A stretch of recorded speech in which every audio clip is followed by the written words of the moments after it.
You're wondering, how might a manager influence their team?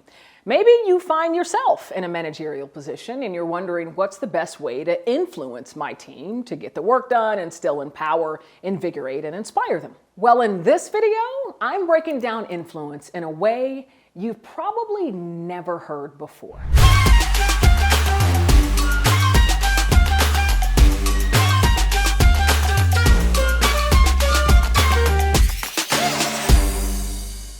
By the end of this video, you're going to know a completely different perspective to the power of influence. And you're going to have awareness of 3 tools of influence. Let me start by giving you a new perspective on influence. So often when we talk about the power of influence, we talk about being a visionary, being able to succinctly communicate a strategy or a mission, really eloquently linking hearts and minds. And that's wonderful. Don't get me wrong. That's all really, really good stuff.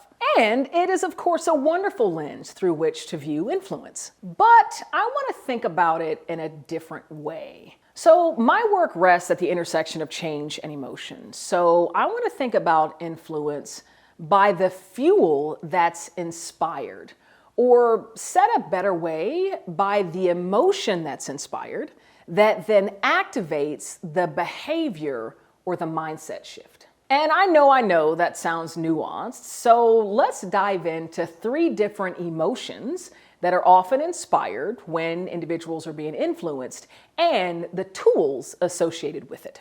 The first inspired fuel of influence: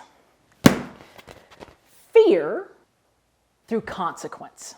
We all know that feeling that's inspired when we think about our work failing to meet the desired intent or the desired outcome, and the need to communicate those off-track results with our bosses or even our boss's bosses.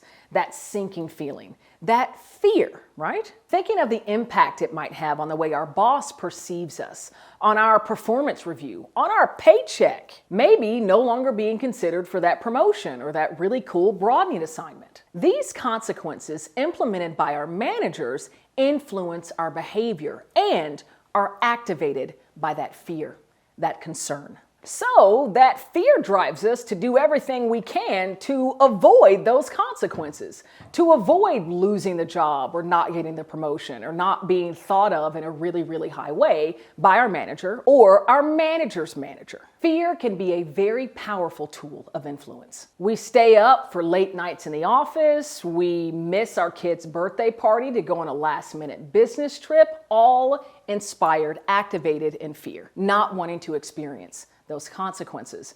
It can be a very effective way to influence those around us. But I personally believe that influencing by fear is not sustainable. Because if we're constantly living our lives in fear, it can take a toll on our mental well-being, on our emotional well-being, and our physical well-being. Fear can absolutely wear out the best of us. So, by all means, use consequences as a tool of influence, activating that fear, but I would invite you to not have that be the only tool that you use, or even a tool that you use most frequently. By the way, you getting value from this? You, like I, like talking about change and emotions and throwing fun emoji balls around? Make sure you click subscribe, because I drop videos like this all the time, striving to deliver you value. So subscribe, be one of the first to get notified when a new video drops. Okay, let's get back into it. The second inspired fuel of influence: joy through reward. That feeling of joy when we know we're about to get that promotion, when we know that our advancement is coming, that we're about to get a big fat paycheck, that our bonus is going to be huge. That anticipation, that joy that comes when we think about receiving these rewards. As a manager, implementing strong and enticing rewards can go a long way in influencing your team or your organization. But as budgets continue to shrink, as our world becomes more volatile and uncertain, those rewards that we've historically leaned on, that work every time, like money and power, they're becoming increasingly more difficult to deliver. So, where might you turn? Perhaps the third and final fuel of influence. The third and final fuel of influence: Empowerment through belief. I believe the strongest, most sustainable fuel of influence is empowerment.